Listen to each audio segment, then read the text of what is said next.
Info Bansos hari ini, cara agar dapat bantuan pemerintah di tahun 2023, setelah intro berikut ini.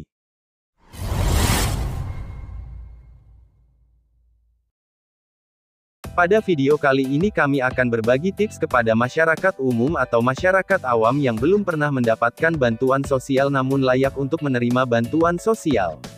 Jadi kata layak ini itu ada kriterianya, seperti yang kita ketahui kalau pemberian bantuan sosial ini hanya diberikan kepada masyarakat yang terbilang layak dibantu secara sosial ekonomi. Jadi yang berhak untuk mendapatkan bantuan sosial sudah pasti masyarakat yang tergolong layak bantu secara sosial ekonomi. Kira-kira caranya seperti apa di tahun 2023 nanti agar bisa mendapatkan bantuan sosial? Simak video ini hingga akhir agar tidak salah paham atau gagal paham dalam menyerap informasinya. Berdasarkan Undang-Undang tentang Penanganan Fakir Miskin, sehingga Menteri Sosial mengeluarkan keputusan mengenai usulan data.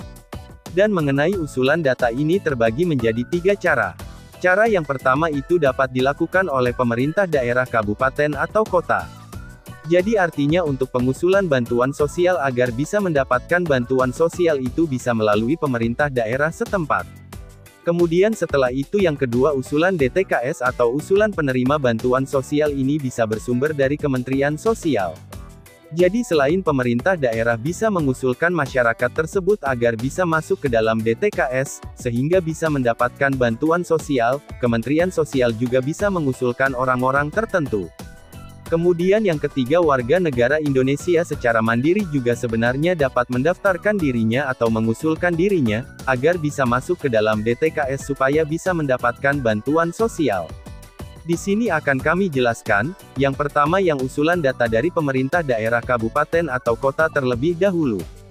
Jadi tata caranya itu cukup mudah, jika kamu merasa layak menerima bantuan sosial secara sosial ekonomi, apabila kamu data-datanya belum pernah dimintai oleh ketua RT setempat atau pemerintah daerah setempat, maka kamu dapat langsung mengajukan diri langsung datang ke kantor desa atau kelurahan setempat, untuk mengusulkan diri agar bisa masuk ke dalam data DTKS.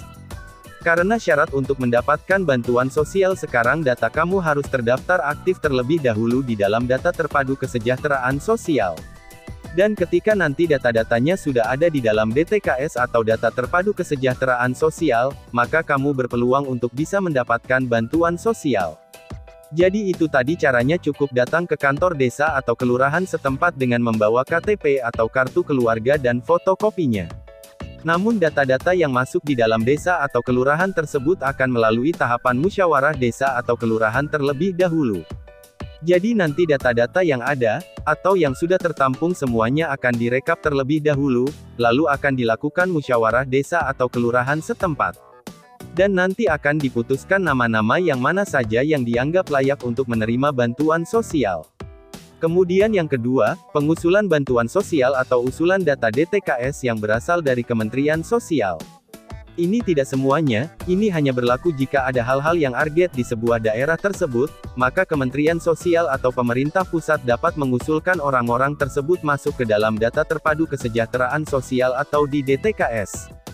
Misalnya di sebuah wilayah tersebut ternyata terdapat situasi kedaruratan bencana, dan kemudian pelayanan kesejahteraan sosial ditemukan dalam kondisi tidak tertangani atau belum terdata. Jadi contohnya ketika misalnya Menteri Sosial atau pihak dari pusat kementerian datang langsung ke lapangan meninjau, lalu kemudian di sana menemukan beberapa masyarakat yang menurutnya layak bantu, tapi ternyata belum terdaftar masuk ke dalam DTKS, sehingga pihak dari Kementerian Sosial itu dapat langsung mengajukan orang tersebut.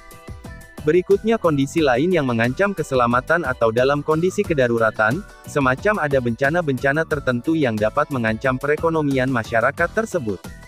Ini kriteria yang dapat diusulkan langsung oleh Menteri Sosial atau dari pihak kementerian.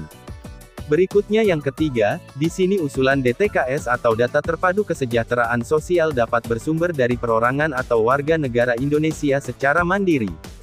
Jadi artinya semuanya sebagai warga negara Indonesia yang merasa layak bantu secara sosial ekonomi itu bisa dapat mendaftarkan dirinya secara mandiri melalui aplikasi Cek Bansos.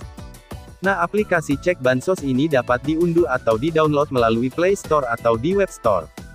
Kemudian kamu membuat akun dan menunggu disetujui oleh pusat.